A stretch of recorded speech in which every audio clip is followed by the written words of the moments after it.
ورحمة الله وبركاته. النهارده هعمل لكم فيديو النهارده على الناس اللي بتشتكي من الخبطة معاك في الطلعة أو في الرجعة أو في مدية الغيار. تاني، خبطة معاك في الطلعة لما تيجي تطلع تسمع معاك خبطة، أو لما تيجي ترجع مرشالين في معاك خبطة، أو ما بين الغيار والغيار خبطة. طب شحنت وغيرت ده كله كوبايات، كل ده باظ خالص تمام، والخبطة لسه عندك زي ما هي. النهارده بقى أنا هقول لك الخبطة منين بالظبط. بس أول حاجة تصلي على النبي وتدي لايك محترم كده، وتدي شير وتعمل لايك ومشاركه للفيديو عشان ناقصك كتير وفايتك كتير عشان تستفاد من الكلام اللي انا هقوله لك ده. تمام. اول حاجه احنا بنقول لما بيكون عندك بتيجي تدي الغيار تسمع عندك طاقه في الطلعه ولا حاجه، او هي فيها الغيار وانت بتدي الغيار فيها مثلا راحه جايه، بيبقى عندك طاقه في الطلعه، او ما بتبقى فيها غيار وتسيب بنزين وتدوس بتسمع عندك خبطه برضه. طيب رحت غيرت جلد طعميه وشحمت وبصيت على الكوبايات بتاعتك من جوه من هنا لقيتها تمام مفيش فيها مشكله خالص وكوبايتك سليم ماشي حلو كده. دورت على بنوز الكوبلن برضه لقيت البنوز الكوبلن عندك كويسه ومفيش فيها تآكل وتمام التمام، واللومتين بتوعهم كويسين وبرضه بايتين في الكوبايه محترمين وتمام التمام ومفيش فيهم خبطه ما بيعملوش اي حاجه خالص برضه كويس حلو كده. طيب شديت على قواعد الموتور بتاعتك وبصيت على القواعد وبصيت على الموصات وبصيت على الكلام ده كله وبرضه الخبطه زي ما هي ماشي مفيش مشكله. طب لما ربطنا على فرد الكاوتش بتاعتنا وغيرنا مسامير الفرده وبرضه عند الخبطه زي ما هي ماشي هنقول برضه. طب نيجي بقى للخبطه اللي هي المشكله عندنا، والخبطه لما تعمل ده كله يبقى احنا اللي قلنا عليه كبالة كوبايات بنوز موصات عفشه فرد وكل ده عندك الخبطه زي ما هي برضه، وبالذات في المكن القديم، بالذات في المكن الموديلات القديمه اكتر. ليه؟ هقول لك دلوقتي ليه. تمام. اول حاجه قبل ما نعمل حطيت صبعك على اللايك وعملت مشاركه ولا لسه؟ ماشي.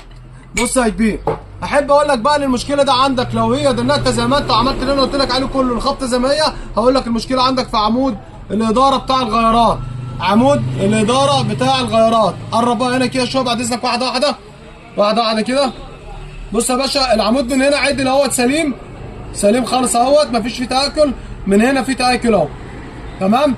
بص هنا كده على اول اللي بتاعه وهي ماشيه هتلاقي من قدام لحد هنا كده سليم وبدا يتاكل معاك هنا اهو تمام اهو تمام. نلف العمود عشان يبقى من ناحيتك اهو التآكل من هنا اهو تمام ماشي. طبعا كل دوت بيجي معاك طبعا هنتك هنا. بص هنا هتلاقي التآكل عندك هنا. طب التآكل ده بيعمل ايه يا عم يسر معايا بقى؟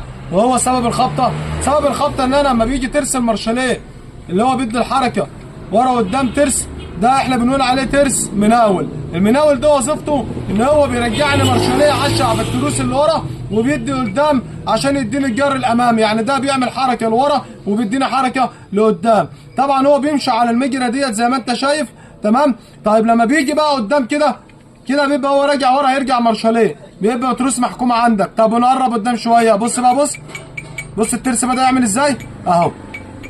جه عند الحته اللي هي متاكله هنا اهيت، وبص هيبقى الفرق بين الاثنين، احنا على الحته السليمه بص الترس عندك عامل ازاي محكوم خالص اهو تمام. طب لو رجعنا ورا شويه على الحته اللي متاكله بص بقى كده اهو.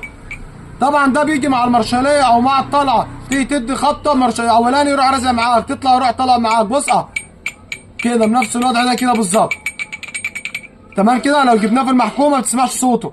لو جينا هنا بص الترس بيعمل معاك ازاي اهو اهو.